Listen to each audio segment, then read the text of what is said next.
Hello there everyone, Ashnflash here, and welcome on into a compilation video of all of the Thor sets from this year. Now, technically there's another one, it's sort of an Avengers Endgame one, but I'm going to touch on that at the end and just sort of suggest, hey, I think you should go get these sets because they sort of tie into Thor Love and Thunder. If you're interested as well, at the end of the video, I will link, or at the top here, my review of the movie. If you want to check that out, hear my thoughts on it, as well as just I share some ideas for sets that we could have gotten in place of specifically one of them, which you'll hear about also in the reviews. I hadn't seen the movie as of yet, so just keep that in mind just with some of the things that I say. Like, it sounds like it was months ago. And special thanks to Lego and Land for sending me these 3 sets to talk about. I really think that the hammer just fits in so well. If you've seen the movie, you'll understand why a little bit more, why I decided to include it. And of course, it's no accident, the set coming out this year. So if you want, there's chapters if you want to check out the different sets, but let's go ahead and let's jump into things. This is set number 76207, The Attack on New Asgard.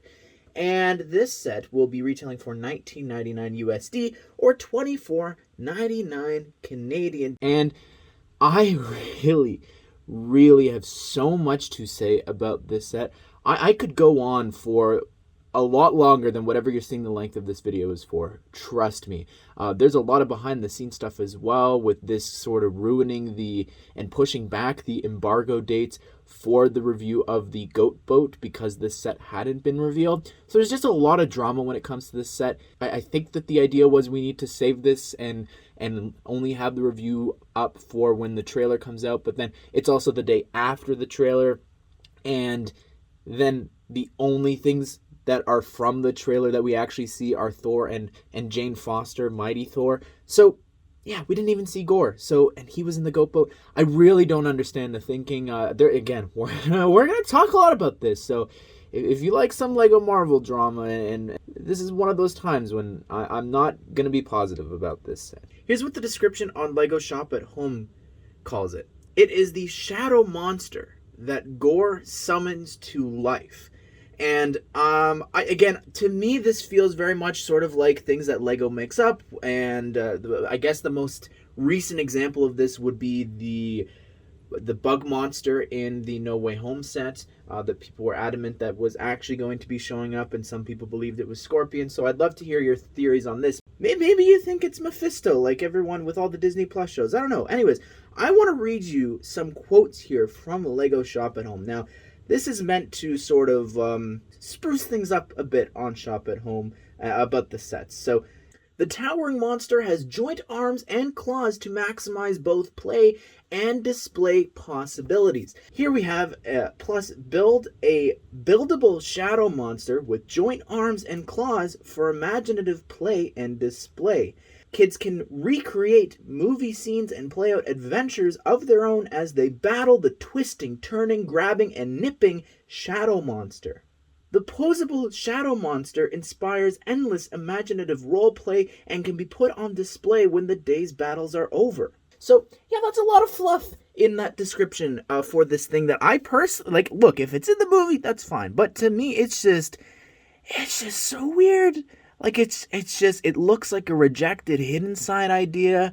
I don't know. I'm sorry if I'm being too hard on this thing, but it's just, I don't really know what this is. Like, I'm at a loss of words. Like, it's fine, I guess, and the figures maybe would have made me a little bit more excited about this. We'll touch on that in a bit. Anyways, there's a lot that you can do, like it says. So the arms here, they can fully like raise and sort of turn there, and twist around, and same at the shoulders. And yes, the claws can actually pinch, I think was the word. Pinch, I think. I was thinking of like a pincer crab. So what you could do is you could take Thor and you could have it in the clutches of the shadow monster. And we've got stickers there on this part, as well as on the tops of each of the hands. You've got these like vine tentacle things. You've got spikes there at the bottom. You've got these teeth sort of things that you can maybe close, maybe make it look sad, give it a bit of like a goatee there. I don't know. The teeth there, that is a sticker there. These eyes are printed, but I feel like they've been used before. Maybe. I'm not too sure. You do have ears. that you can sort of fold back, some more spikes on the top, and the whole thing can actually bend backwards there a little bit. And yeah, but besides that, there's really not much going on. The back, it's not fully complete, like there's a lot of studs showing here, and you know, it would have been nice if there was a little bit more for that, but that's fine. You don't really see it from that side anyways when you're going to be playing with this thing, but yeah, that's the Shadow Monster. Here is Thor from Thor the Fourth Thor. That's what it's called, right? I love the torso printing, the leg printing. I'm not the biggest fan of the suit, at least for like the promotional art and things like that, but it looked fine so far in the movie. Like, it wasn't too jarring. I thought really the blue was going to throw me off a bit, but love this new build for Stormbreaker. I think it's incredible. I think it's the best one we've gotten with the fez piece there on the end. However, this outfit, as cool as it is here to get this sort of colorful version of Thor in the set, I personally feel like it would have been great to get a variant of him in this set specifically, and we'll touch on that right at the end, but nonetheless, Qui-Gon's hair here in dark tan, excellent. I mentioned this in the other video, would have loved to have the scar on the face, really never realized that it was that prominent. Still, he's got the lightning eyes on the back, and if I flip up the cape, you've got some back torso printing. Here is Mighty Thor, and she looks incredible. I love the torso printing and the leg printing, really great, and this helmet and hairpiece that they have created for her is... it's just phenomenal. Like, it's insane that we've come this far, 10 years later for Marvel, and we've got this. I'm so happy about that. That looks so great with the printing on the top.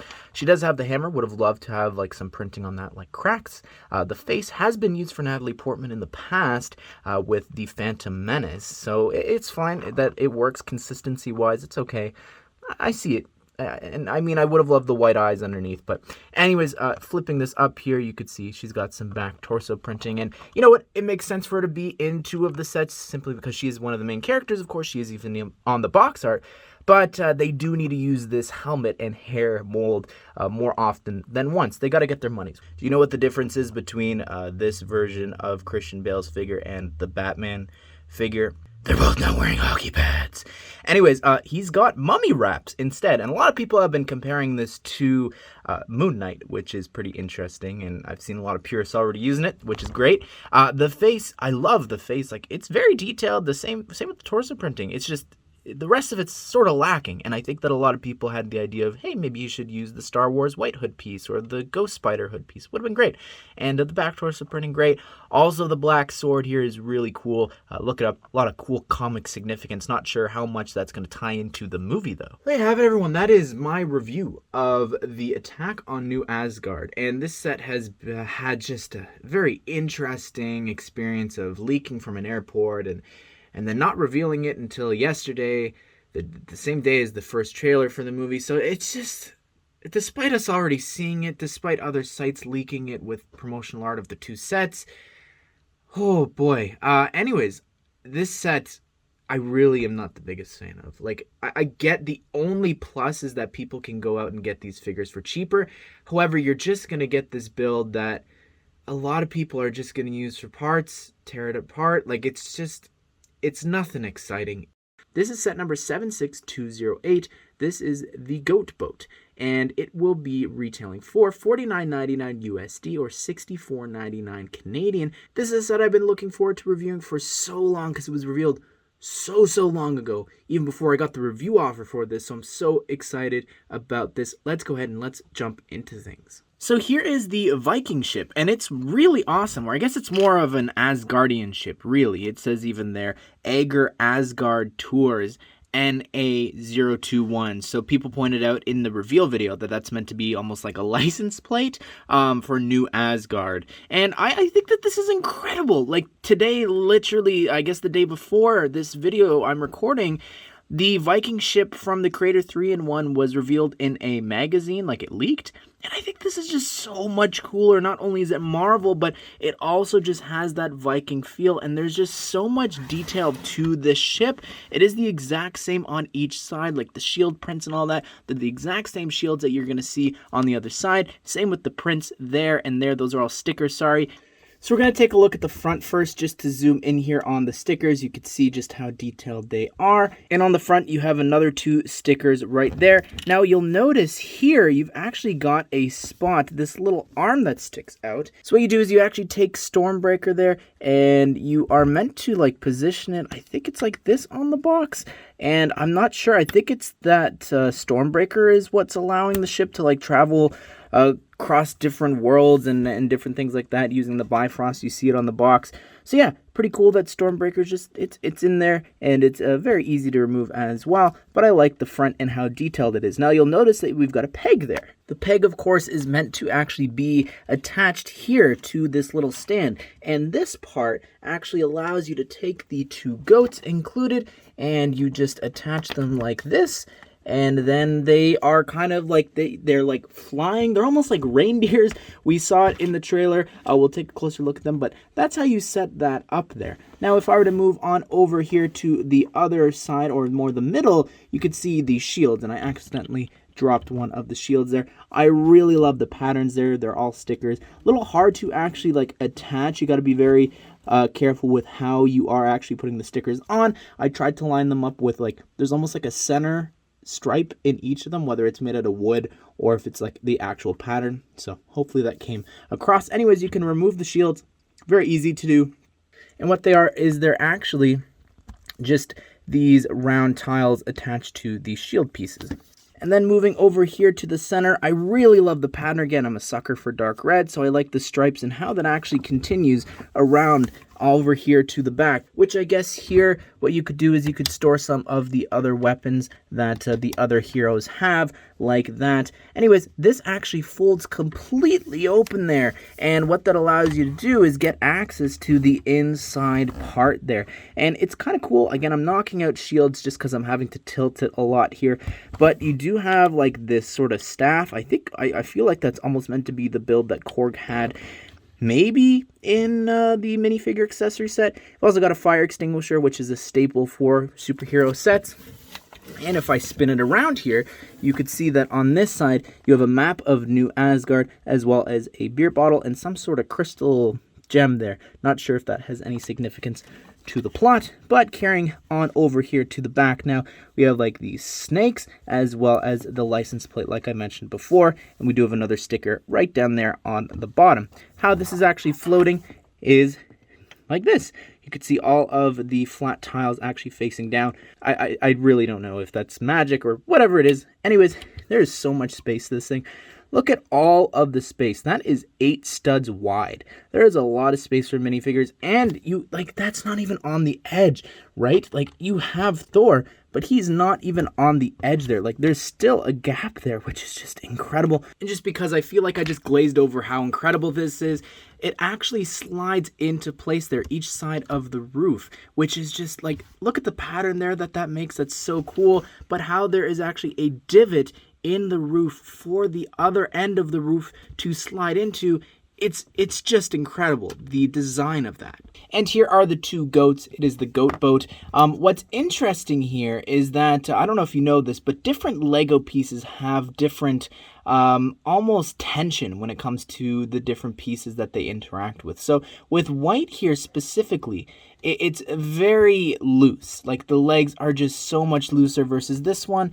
It's not as loose. I am having to push a little bit more. Like when it comes to the Technic pieces and things like that, black normally stays in place. And I don't know if it's just the piece color or if it's how they're designed. Like the light gray ones, they move a lot smoother, if you know what I'm talking about. Anyways, the goat here, however, they have names. I'm not sure which is which, but they do have 2 unique builds. If you look at the heads there, the horns and everything, they are very different, and the face and the colors in general are very different. This one's a little more wacky. It's got the tongue sticking out, the ears over to the right, and then it's also folded on that side. I don't know what's going on there, but they do a great job in terms of the colors. Like all the colors they're using here is tan and the white, which looks great. You do have a bit of dark tan, and that is a sticker, whereas the face is actually a print, by the way. Both these faces, they are not stickers. Looking at this one here, again, the horns are very different. However, with the colors, you've got black, you've got dark gray, reddish brown, dark tan again on the top for the fur. The sticker looks dark brown. It's just kind of all over the place. So I'm not the biggest fan of this one. Here is Thor, and he looks absolutely incredible here. I'm not the biggest fan of the outfit. However, LEGO did an excellent job of actually interpreting that here. Like, the print's just insane. Honestly, I thought that they had reused, like, Icarus's legs from the Eternals or something, but it's all brand new. It looks absolutely incredible. The new Stormbreaker build as well, with the Fez piece, I think looks excellent. The hair, Qui-Gon's hair, dark tan, I think we have been waiting for this for I don't know how long, so I'm so glad that it's here. Watching the trailer, I never really realized, but he still has a scar on that eye that he lost from Hela, so I would have loved to have a scar on this face. I think that's something that this face is lacking. I know that some people have an issue with him using it, but anyways, I don't particularly mind it. I still think that it works for Thor. On the back here, he does have the lightning eyes, and if I lift up this 4+ cape, you could see that he's got some really detailed back printing. Here is Mighty Thor, and Jane Foster looks awesome here. I love the torso printing, the leg printing, extremely detailed. Would have loved if Mjonir came with like some side printing to show that it's all cracked and everything, but this new helmet and hair just makes up for that. Absolutely, it looks so great. Like, I'm crazy that we are even getting her in the MCU, and then to get this in minifigure form, I'm just so happy about. Like, that is such a cool piece. The face, it's fine. It actually has been used for Natalie Portman for The Phantom Menace for the 20-year anniversary of Star Wars, so it's fine of LEGO Star Wars. And then she's got this angry expression there on the back, and if I lift up the cape, she does have some back printing as well. Here is Korg, and this is a brand new version for him, exclusive to this set. I love the Craven fur piece being used here for him. It looks great. Love the leg printing as well. He's got this weird, almost, I don't even know what to call this weapon, but it looks cool with the flowers and then the regular studs with the holes in it. Spinning it around here on the back, you can see what that all looks like. Take off all the extra pieces. So you can see the back torso printing, and he does have this alternate face print without his teeth showing, and just to show you the front torso without the fur. Here is King Valkyrie, and she looks incredible. New torso printing, new leg printing, new face print, new hair piece. They did not cheap out on her at all. She looks incredible. I really love the torso printing, and the fact that we have a face print now without like the paints on her face looks incredible. You can see what that looks like without the distraction of the bright blue cape. On the back, she has this really big smile, as well as the back torso printing looks great as it continues on from the front. Where's Rachel? Anyways, this is Christian Bale, and he is playing Gore the God Butcher, and I really like the torso. I think a lot of people, there's already been some people using it for Moon Knight customs. It definitely works. And the face printing, it's fine. I think that he definitely could have used like the Gwen Stacy Ghost Spider hood piece there, or just the regular classic Star Wars hood in white. Also, getting the sword here in black is incredible, and I know that there's a lot of like comic significance that'll let you guys look up, so just in case it is really important to the movie and maybe it teases some other stuff. Well, there you have it, everyone. That is my review of Thor Love and Thunder's The Goat Boat, and this is an incredible set. I'm so happy about this and how it turned out. Like, it is definitely one of the greatest sets so far for the year. I think it's the best Marvel set for sure. Set number 76209, a number that is drilled into my mind. It is officially Thor's hammer, and this set actually has a total of 979 pieces and is retailing for $99.99 USD or $129.99 Canadian. This came in a huge box, and as you can see as I keep panning up and down here, it's a massive set, and it is a little bit repetitive at times, but honestly, I really loved it. And you're building something that's like, I don't know, like the handle, it's probably the most repetitive part, but as you're going through, you're like, whoa, this thing is getting heavy. This thing is massive. And like I said in my Infinity Gauntlet review, which looks really tiny compared to this, is that I really just love the power that you feel when you're building this. And to me, that's definitely what I felt while I was building this. I felt very mighty. But anyways, let's go ahead and let's take a closer look at this set. To tell you the dimensions of this set, it's actually a total of, with the base, which I wish it was just of the hammer, it's 18.1 inches tall and 11.6 inches wide. Now, again, wish that it was actually the dimensions of the hammer, but to give you a sense of scale here, here's Thor, like just putting that next to it. I think that's crazy on its own, just so you can see, and it is heavy, like just to show you, and you're gonna hear when I smash this down on the table in a second, like you're gonna hear a lot of Lego moves, so I apologize, but, and fall on the floor, but it moved the camera. Like this thing, it's strong. It is heavy. It is massive. But this handle is so cool. Like, again, when things get warmer outside, I want to do a video like maybe throwing this or something outside. Like, I just feel like that'll be so fun to do. The only thing that I think coming out of this set that I was disappointed by was actually the handle. I really thought that this would be bigger than it was. Like, I can only fit 2 fingers through here. And I really thought, like, you know, it would be nice if it was a bigger strap. That would require them to create a new piece, and this is actually using video straps from the beatboxes. And again, the handle is so cool how it is actually the exact same here on each side, and it just kind of rotates around. The build is the same here for this as well. And on the top, you've got a really cool, almost, you know, it reminds me of like a Lego stud on the top, so that's really cool. But the shaping of this is insane to me. So I've actually removed a few of the panels just to show you, because I think it's really interesting.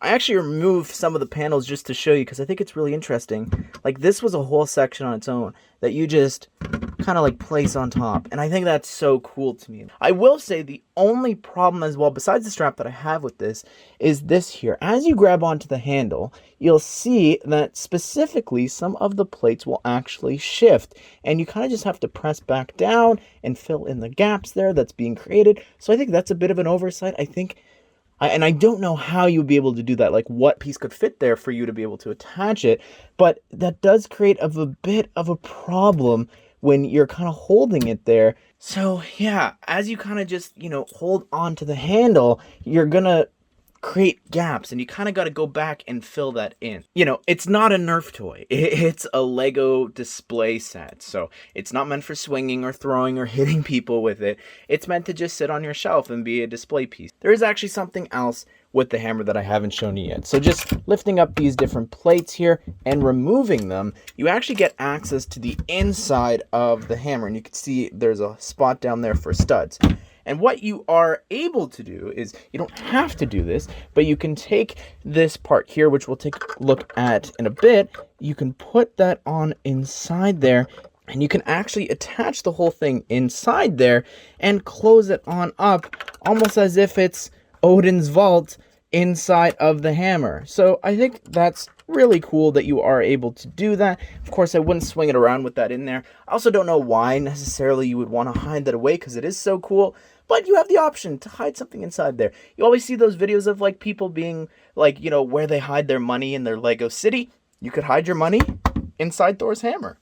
And then here is Odin's vault, and it's really awesome. We've got the Eternal Flame there, as well as the Infinity Gauntlet, which is technically a fake in the actual vault, which we saw in Ragnarok, Hella Knock It Over. And we've also got the Tesseract there, and that was actually used from the Hydra Stomper set from What If, and it's a Minecraft head in transparent blue. And here is like the base where you put Thor's hammer, and it's really cool. This is actually our second plaque from the Infinity Saga, the first one being the Infinity Gauntlet. The Iron Man helmet unfortunately was branded under the Avengers, which I wish they would go back and change. But I really like the almost electricity effect. I think that's what they're trying to go for here with all of the different trans light blue pieces, like him hitting the ground and like it kind of cracking and creating like this little sparkles, you know, from Ragnarok, sparkly effect. So I think that's pretty neat. Some of the parts being used here are really interesting. Like that part has been around for so long. Like it's been used to like mold mountains and things like that. So it's crazy to see that being used here. Also, we've got the city road plates here. The new road plate system is actually being used underneath this. So I think that's really interesting. I don't know, honestly, if I'm going to keep this the way that it is. Like, I think I might just display it with the plaque on a shelf or something without this. But I think that it is a cool option for you to actually take the hammer and line it up so that it can actually be on an angle. So it's cool. I like the idea of it. So I don't think I said this about Odin's vault section, but this was a completely unnecessary surprise. Like, normally with like the helmets or even the Infinity Gauntlet, there's no figure or anything included. So to have this in here, it's a brand new Thor. We've never had this outfit from the very first movie. So I really appreciate that. I hope that in the summer, maybe we get a Destroyer set or something with this Thor in it. He's got the hammer. He's also got his hair there in tan. And if I lift this up, you can see he's got some really cool back torso printing. And if I remove the hair as well, he's got some lightning sparkly eyes there. So really, really awesome. And here are the instructions, and I think it's always important with an 18 plus set to look at it just because, you know, they go a lot in depth with like what is going on and just some of the things that they are using as references. So pause it if you want. You can read it all on your own time. You can see it in its bare bones state there. A little quote from Odin and some pictures of it. And I know a lot of people wanted like that, and that's just not always there, as well as just like this line there. It's not always on the hammer. It just appears sometimes. So yeah, just thought that I mentioned that. I know some people were disappointed it wasn't included, but that's pretty much it. There's nothing about the designers, and no, there's no advertisement for any upcoming sets on the back. Literally nothing. Well, there you have it, everyone. That is my review of Thor's hammer, and I really love this set. I think it is just so great. I need more of these, and I love the concept of it. I love the fact that we got like the additional figure and the little Odin's Vault section. It's crazy. Unfortunately, I think that the price might deter a few people, and I feel like a lot of that is going towards those plates, so that's a little frustrating, but I'd love to hear your thoughts on this. What would you like to see come next? Eye of Agamotto, Cap Shield, leave it all down below. Well, there you have it, everyone. That is my review of the 3 Thor sets from this year so far. There could be more, as well as there is that Avengers Endgame set, like I mentioned before, from the minifigure accessory pack. And just, I was thinking about it, but really what's more fitting that ties into this movie than that set, because like Meek doesn't have that outfit, Valkyrie and Korg don't have those outfits. Thor is seen in that outfit, seen in the trailers, not a spoiler, as well as the Guardians, which that outfit is in the Guardian ship. And I think that we see that ship, we see the Guardians and all that. So I just think that that makes an excellent sort of addition to these Thor Love and Thunder sets. Sort of makes up, I guess, even though it was the year before, makes up for the lack of minifigure selection from this really packed movie that just is lacking in minifigure diversity. That new Asgard set is horrible. I really think that everything that we saw in the movie, Mjonir is such an important part. I think that it makes sense to include that here in this video. And again, like I said at the start, it's no accident this set came out this year. It's perfectly timed. And the Goat Boat, I think, will go down as one of the greatest Marvel sets. I really stand by that. I think it's a great set. Figures are fantastic, but love to hear your thoughts. What do you think of this? Go check out that movie review again, like I mentioned, if you want to hear some thoughts for other sets that we could have gotten, or comment them down below if you've seen the movie, and let me know what you thought of it. What do you think of these sets? Hope you guys did enjoy the video. Hope you all have a great day. I'll see you all in the next one.